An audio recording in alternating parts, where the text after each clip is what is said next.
जी नाज़रीन, रिपोर्ट अवां ॾिठी ते ख़बर शामिल कयूं था त नसीराबाद में सफ़ाई न थियण ख़िलाफ़ शहरनि पारां एहतजाजी मुज़ाहिरो कयो वियो। संदन चवण आहे त म्यूनिसिपल अमले जे कम छॾ हड़ताल सबबि गंदगी वधी वई आहे, जंहिं करे सख़्त ॾुखियानि खे मुंहुं ॾेई रहिया आहिनि।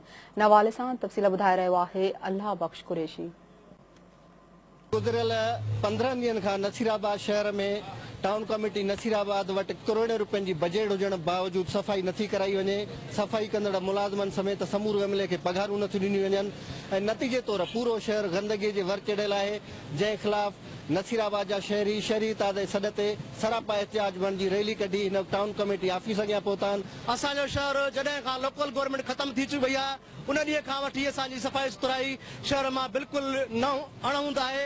का बि सफ़ाई सुथराई कोन्हे। तव्हां जंहिं घिटी में वेंदव तव्हांखे गंदगी जा ढेर मिलंदा। नसीराबाद जी हीअ रैली उन्हनि कामोरनि खां मुतालबो थी करे जिन खे असां वोट ॾेई करे ऐवाननि में पहुचायो आहे, असां उन खां पुरज़ोर मुतालबो था कयूं त असांजे शहर जो अमुन ख़राब कयो आहे असां तव्हां खां ई मुतालबो था कयूं त असांजे शहर जो अमुन बहाल कयो वञे। ऐं 230 सैनिटरी मुलाज़िम असां जेकॾहिं ॾिसूं त पोइ इहो 12 वार्डनि में जेकॾहिं उहे फैलिजनि त नसीराबाद जे कंहिं बि घिटी कंहिं बि रोड रस्ते ते कतई तौर ते को बि गंद न हूंदो। नसीराबाद जे शहरनि जो इहो ई मुतालबो आहे त जेसीं ताईं नसीराबाद शहर मां गंदगी ख़त्म न कई वेंदी, टाउन कमेटी इंतज़ामिया पयल करोड़ रुपया शहर ते ख़र्च करे शहरुनि खे सफ़ाई रोशनाईअ जूं सहूलियतूं मुयसर न कंदी ऐं उन सां गॾोगॾु जेका बदअमनी जी लहर शहर में पैदा थी आहे उहा ख़त्म न कई वेंदी, तेसि ताईं शहरुनि जो इहो एहतजाज जारी रहंदो।